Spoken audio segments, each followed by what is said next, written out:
औरत रोज़े की हालत में थी और उसे हैज़ का खून आ गया तो उसके लिए क्या हुक्म होगा? ये भी बड़ा अहम मामला है। घर जाकर के आपको ये मसला ज़रूर बयान करना कि रोज़े की हालत में औरत थी और उसे हैज़ का खून आ गया। हैज़ हमारे यहाँ जिसको मासिक का खून कहते हैं, पीरियड का खून कहते हैं, आपके यहाँ पीरियड मासिक का खून, आप समझ रहे हैं, महीने में एक मरतबा औरतों को ये नापाकी का के दिन आते हैं, खून आता है। तो आप ये मसला तो जानते होंगे, हमारी जो माए बहनें सोशल मीडिया के ज़रिया इसे सुन रही होंगी, उन्हें ये मसला तो मालूम होगा कि जब पीरियड का खून आता है तो उस हालत में औरत के लिए नमाज और रोज़ा रखने की इजाज़त नहीं होती है। पीरियड का खून जब आए, जो नापाकी के दिन होते हैं, उसमें न नमाज पढ़ने की इजाज़त है न रोज़ा रखने की इजाज़त है। नमाजें माफ़ है, बाद में भी उनकी क़ज़ा नहीं करनी है। रोज़े जितने छूटेंगे बाद में उन रोज़ों की क़ज़ा करनी पड़ेगी, ये एक अलग मसला हो गया। अब ये है कि कोई औरत पाकी की हालत में थी, सहरी के वक्त भी पाक है, उसने रोज़े की नीयत की, अब दिन में 12 बजे उसे हैज़ का खून आ गया, पीरियड का खून आ गया। तो अब जाहिर सी बात है कि पीरियड का खून आया तो उसका रोज़ा टूट जाएगा, उसका रोज़ा बाकी नहीं रहेगा।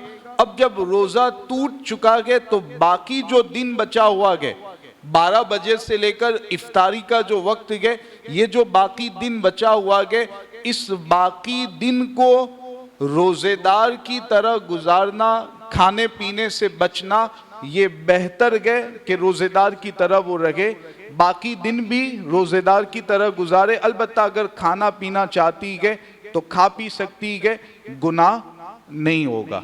लेकिन इसकी कंडीशन बिल्कुल इसके बरअक्स है, इसके उल्टी कंडीशन पाई गई कि पहले नापाकी के हालत में थी, सहरी के वक्त भी नापाक थी, हैज़ का खून, पीरियड का खून आ रहा था, उसने रोज़े की नीयत नहीं की, फिर दिन में किसी वक्त वो पाक हो गई, उसे पीरियड का खून आना बंद हो गया।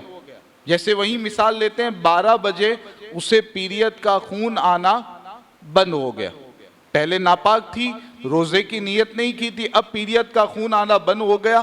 तो अब यहाँ तवज्जो से सुनिएगा कि बाकी जो दिन बचा हुआ है, 12 बजे से लेकर के इफ्तारी के वक्त तक, ये जो पूरा वक्त बचा हुआ है, इस पूरे वक्त में उस औरत के लिए रोज़ेदार की तरह रहना वाजिब और ज़रूरी है।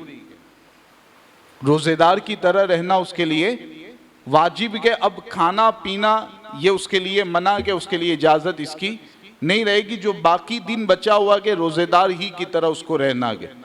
तो दो सूरतें आप अच्छी तरह समझ गए। पहले से पाक थी, रोज़े की नीयत की थी, दिन में किसी वक्त नापाक हो गई, पीरियड का खून आना शुरू हो गया, तो अब जो बाकी दिन बचा हुआ है उसमें रोज़ेदार की तरह रहना उसके लिए बेहतर है, ज़रूरी नहीं। और वो रोज़ा बाद में उसकी क़ज़ा करेगी।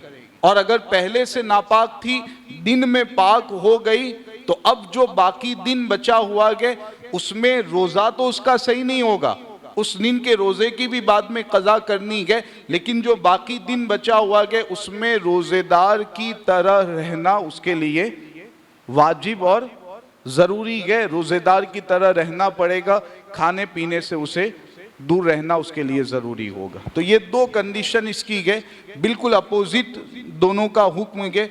अच्छी तरह ज़हन नशी कर लें, घर में जाकर के औरतों तक भी ये ज़रूरी मसला ज़रूर पहुँचा दें।